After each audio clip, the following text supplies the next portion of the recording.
السلام علیکم ناظرین، آپ یوٹیوب چینل دیکھ رہے ہیں، میں عمران خان ہوں۔ ناظرین، آزاد کشمیر میں دوائیوں کی، خوراک کی اور تیل کی قلت ہو رہی ہے۔ اس حوالے سے ایک ویڈیو ہے، میں نے ابھی دیکھی، میں وہ ویڈیو آپ کو بھی دکھاتا ہوں، آپ کے ساتھ شیئر کرتا ہوں، آپ دیکھیں، آپ کو آئیڈیا ہو جائے گا کس طریقے سے زیادتی کی جا رہی ہے آزاد کشمیر میں۔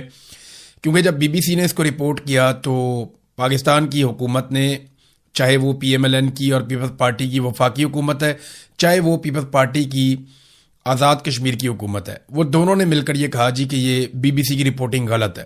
اب میں آپ کو ثبوت دکھاتا ہوں، بہت سارے ثبوت موجود ہیں، لیکن صرف ایک نوجوان کی بنائی ہوئی ویڈیو یہ ذرا آپ دیکھیے اور سنیے کہ اس ویڈیو میں کیا ہو رہا ہے۔ بھائی جان، یہ ٹرک کیوں کھڑے ہیں؟ جانے نہیں دے رہے۔ کون نہیں جانے دے رہے؟ پنجاب پولیس نہیں جانے دے رہی۔ کیا کہہ رہے ہیں؟ بند کرو کھانا پینا۔ اچھا، کیا کہہ رہے ہیں؟ ان کا کھانا پینا بند کرو، کشمیریوں کا بند کرو۔ اوہو بھائی، یہ ابھی ہم مری سے جا رہے ہیں مظفر آباد کی طرف، جتنا بھی راشن آزاد جموں کشمیر کی طرف جا رہا تھا، یہاں پہ پنجاب پولیس نے ٹرک روکے ہیں۔ یہ دیکھیں، یہ راشن کے ساتھ لوڈ ہیں، یہ آزاد جموں کشمیر میں جانے نہیں دے رہی۔ یہ نوجوان جو وہاں سے گزر رہے تھے، انہوں نے یہ ویڈیو بنا کے سوشل میڈیا پہ ڈالی ہے، اور یہ ویڈیو بھی سرکولیٹ کر رہی ہے، اور بہت ساری ویڈیوز ہیں، کچھ مجھے بھی لوگوں نے بھیجی ہیں۔ تو اب آپ اندازہ کریں کہ یہ کیا ریاست کے کرنے کا کام ہے کہ تیل بند کر دو، دوائیاں بند کر دو، خوراک بند کر دو۔ اس سے کیا محبت پیدا ہوگی؟ اس سے تو شدید نفرت پیدا ہوگی۔ اس سے تو یہ لوگ آپ سے نفرت کریں گے۔ وہاں خواتین ہیں، بچے ہیں، بزرگ ہیں، بہت سارے بیمار ہیں، انہیں دوائیاں چاہیے، بہت سارے لوگوں کو کھانا پینا چاہیے۔ آپ کیا چاہ رہے ہیں کہ عوامی ایکشن کمیٹی کے اوپر وہاں کے عوام گولی چلا دیں اور یہ آپس میں لڑ پڑے وہاں کے عوام؟ یا آپ خود اب گولی نہیں چلانا چاہتے، خانہ جنگی کروانا چاہتے ہیں؟ یعنی خوراک کی قلت تو غزہ میں پیدا کی جاتی ہے، یہ چیزیں تو مقبوضہ کشمیر میں بھی ہم نے نہیں سنی کہ وہاں پہ خوراک ہی بند کر دی لوگوں کی۔ یہ بہت افسوسناک ہے، اس کو جتنی جلدی ختم کریں اتنا بہتر ہے۔ ابصار عالم سمیت اور ان کے علاوہ کئی جرنیلوں کا جو پیغام لانے والے جو صحافی ہیں، جو فارورڈ ایز ریسیو کر دیتے ہیں، جیسے ہی ملتا ہے ویسے ہی اس کو پیغام کو فارورڈ کرتے ہیں، ان ٹاؤٹوں نے بہت ساری چیزیں کلیئر کر دی ہیں، جن میں 3 مین چیزیں ہیں۔ یہ یاد رکھیں، آزاد کشمیر کے تمام لوگ، ملٹری اسٹیبلشمنٹ نے 3 چیزوں کے حوالے سے بڑا کلیئر پیغام پہنچا دیا ہے۔ یہ پیغام آپ سن لیجئے۔ نمبر 1، انہوں نے کہا کہ کل عدمی رکھا جائے گا عوامی جوائنٹ ایکشن کمیٹی کو، یہ کل عدمی رہے گی، یہ فیصلہ اسٹیبلشمنٹ نے کر لیا۔ نمبر 2، خواجہ مہران، شوکت نواز میر، عمر نذیر کشمیری اور سردار امان سے کوئی بات چیت نہیں کی جائے گی۔ ان کے تو میں نے آپ کو پہلے ہی بتایا کہ ڈیتھ وارنٹی ان کے سائن کر دیے گئے ہیں، اور ان میں سے ایک پر گولی بھی چل چکی ہے، یعنی جو اب تک سامنے آیا اس پہ گولی بھی چلا دی گئی تھی، اور وہ جو عمر نذیر کشمیری ہیں وہ ابھی بھی زخمی ہیں۔ اور نمبر 3 یہ ہے کہ مطالبات تسلیم نہیں کیے جائیں گے، خاص طور پہ جو 12 مہاجرین کی نشستوں والا مطالبہ ہے وہ تو بالکل تسلیم نہیں کیا جائے گا، اور اگر کوئی تبدیل کرنا چاہتا ہے اسٹیٹس کو تو وہ پھر 2/3 اکثریت کے ساتھ، پہلے وہ اپنی حکومت بنائے، پھر 2/3 اکثریت کے ساتھ 12 نشستیں مہاجرین کی ختم کرے۔ اب بڑی دلچسپ بات یہ ہے کہ جب بھی کسی نے 2/3 اکثریت حاصل کرنی ہے تو یہ 12 نشستیں اس کو چاہیے ہوں گی۔ ان 12 نشستوں کے بغیر تو ناممکنات میں سے ہے کہ کسی کے پاس 2/3 اکثریت آ جائے۔ اب اگر ایک پولیٹیکل پارٹی حکومت بنا لیتی ہے تو یہ 12 نشستیں اپنے پاس رکھ لیتی ہے اسٹیبلشمنٹ، تو وہ کبھی بھی آئین میں ترمیم نہیں کر پائے گی، تبدیلی نہیں لے پائے گی، 2/3 اکثریت پوری نہیں ہوتی۔ اور یہ 12 لوگ اپنی سیٹیں ہمیشہ کے لیے ختم تو نہیں کریں گے، یہ نہیں چاہیں گے کبھی بھی ایسا ہو، لہذا بڑا بندوبست کیا ہے اسٹیبلشمنٹ نے۔ لیکن اگر ساری جماعتیں مل کر اسٹیبلشمنٹ سے جان چھڑانا چاہیں، کوئی ایسا وقت آ جائے پاکستان میں تو شاید ہو جائے، ورنہ آزاد کشمیر کے اوپر کنٹرول بڑا مضبوط ہے۔ لیکن دوسری طرف آزاد کشمیر کے جو لوگ ہیں وہ بھی پیچھے ہٹنے کے لیے بالکل تیار نہیں ہیں، یعنی لوگ ابھی بھی بہت بڑی تعداد میں دھرنوں میں موجود ہیں، احتجاج میں موجود ہیں، اور انہوں نے کال دی تھی، وہ بڑھنے والے تھے مظفر آباد کی جانب، لیکن فضل الرحمان صاحب نے کہا کہ میں ثالثی کرواتا ہوں، آپ یہ احتجاج مؤخر کر دیں، تو انہوں نے فضل الرحمان صاحب کی درخواست کے اوپر اپنا احتجاج مؤخر کر دیا۔ لیکن بار بار وہ اپنے جلسے جلوسوں میں کہہ رہے ہیں کہ ہم کسی وقت بھی آگے بڑھنے کا اعلان کر سکتے ہیں، ہم مذاکرات کے لیے لچک دکھا رہے ہیں، ہمارے مطالبات تسلیم کیے جائیں، ورنہ ہم آگے بڑھ سکتے ہیں اور دوبارہ سے احتجاج شروع کر سکتے ہیں۔ اب جب یہ آگے بڑھیں گے تو ان کو روکنے کی کوشش کی جائے گی، وہیں پہ تصادم ہوگا، اور جب تصادم ہوگا تو دونوں طرف کا نقصان ہوگا، کیونکہ آزاد کشمیر کی ٹرین ایسی ہے، وہ لوگ ایسے ہیں کہ وہ مزاحمت کرتے ہیں، اور مزاحمت کے اندر پھر نقصان ہوتا ہے۔ تو اس سے اگر بچنا ہے تو آسان طریقہ یہ ہے کہ سمجھدار لوگوں کو آزاد کشمیر کے لوگوں کے ساتھ بٹھایا جائے جن کا مذاکرات میں تجربہ ہے, جن کو سمجھ ہے, اور معاملے کا کوئی حل نکالنے کی کوشش کی جائے. شوکت نواز میر نے ایک سٹیٹمنٹ جاری کیا. اس سٹیٹمنٹ میں آپ کے سامنے رکھ دیتا ہوں.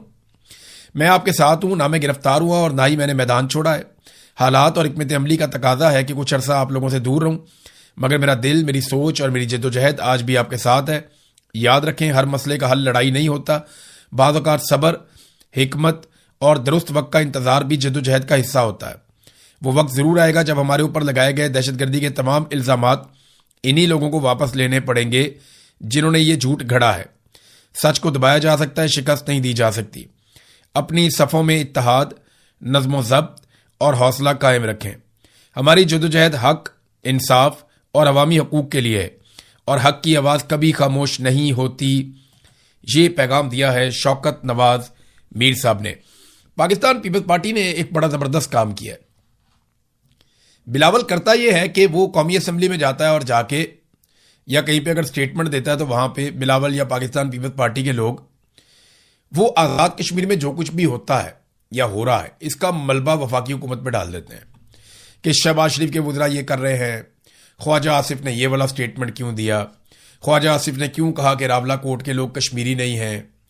بھی خواجہ آصف کا جرم تو اتنا سا ہے, وہاں تو گولیاں بھی چل رہی ہیں, بندے بھی مارے جا رہے ہیں, وہاں تو انسانوں کے سروں کی قیمتیں بھی رکھ دی گئیں.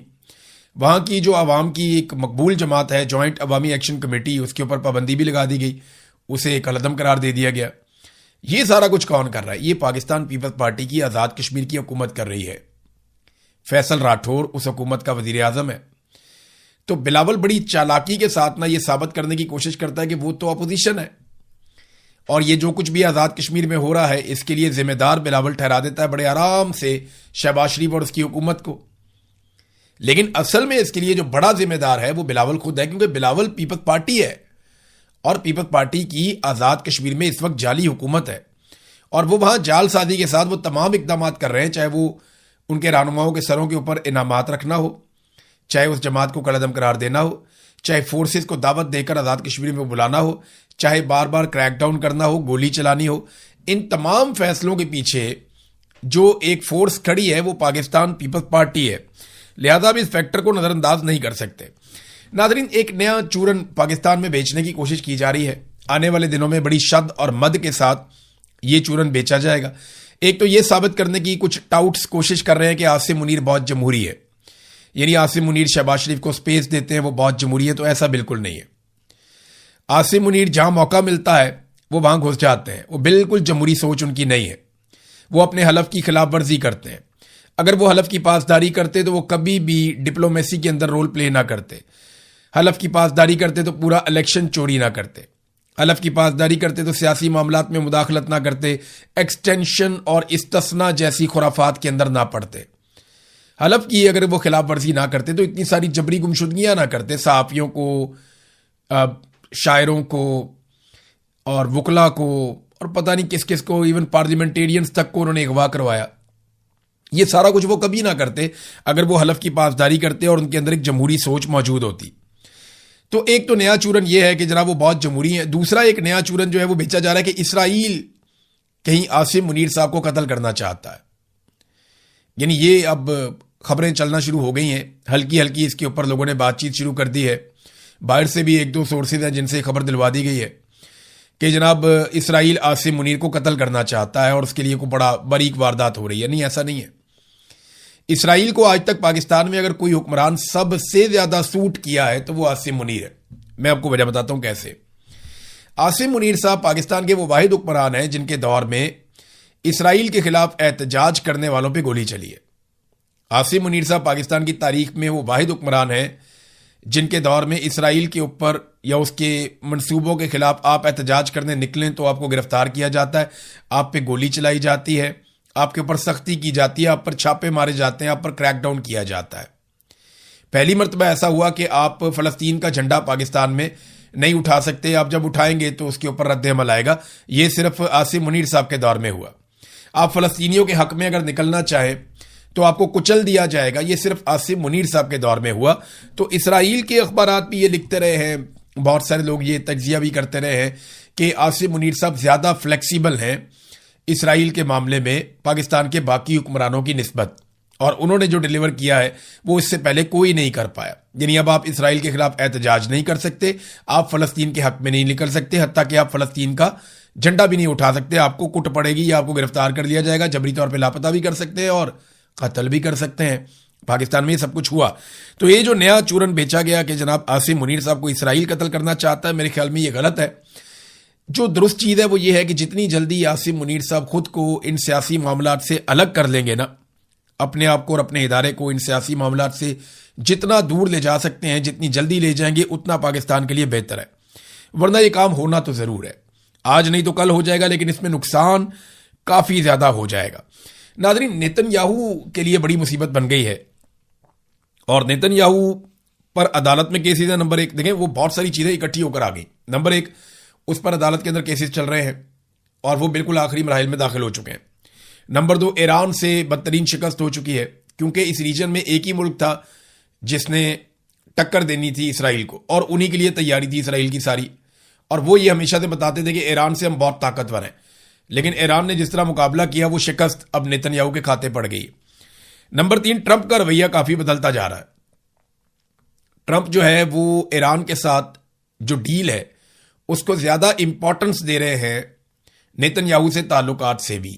یعنی جو نیتن یاہو سے تعلقات ہیں اس سے زیادہ ٹرمپ امپورٹنس دے رہے ہیں ایران کے ساتھ جو معاہدہ ہو رہا ہے اس کو. تو یہ بھی ایک نیتن یاہو کے لیے بہت پریشانی والی بات ہے، اور سیاسی ناکامی ہے بہت بڑے پیمانے پر کہ اب اگر الیکشن ہوتے ہیں تو نیتن یاہو کی پوزیشن بڑی کمزور ہو سکتی ہے. ناظرین، ڈونلڈ ٹرمپ کے لیے بھی جو مناب سکول والا انسیڈنٹ ہے وہ ایک مصیبت بن گیا، کیونکہ وہاں پہ 168 طالبات جاں بحق ہوئی تھیں مناب سکول والے واقعے میں. اب ڈونلڈ ٹرمپ سے یہ سوالات پوچھے جاتے ہیں تو ان کے پاس جواب کوئی نہیں ہوتا. تو اس مرتبہ ڈونلڈ ٹرمپ نے جو جواب دیا وہ بڑا گھما کے جواب دیا. اس نے ہر طرح سے بچنے کی کوشش کی. جناب، میں نہیں جانتا کون ذمہ دار ہے، اس کا تو تعین ہونا باقی ہے، میں نے بھی رپورٹ دیکھی نہیں ہے.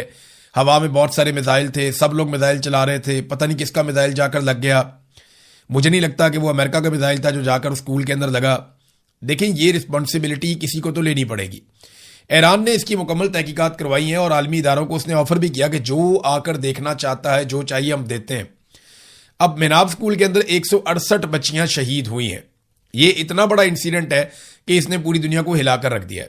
آج اگر ڈونلڈ ٹرمپ اقتدار میں ہے تو شاید اس کے خلاف کچھ نہ ہو سکے، لیکن کل جب ڈونلڈ ٹرمپ اقتدار میں نہیں ہوگا تو اسے اس چیز کا سامنا تو کرنا پڑے گا، کیونکہ اس کے فیصلے کے بعد یہ اٹیک کیا گیا اور آرمی چیف تو ہٹا دیا گیا ہے.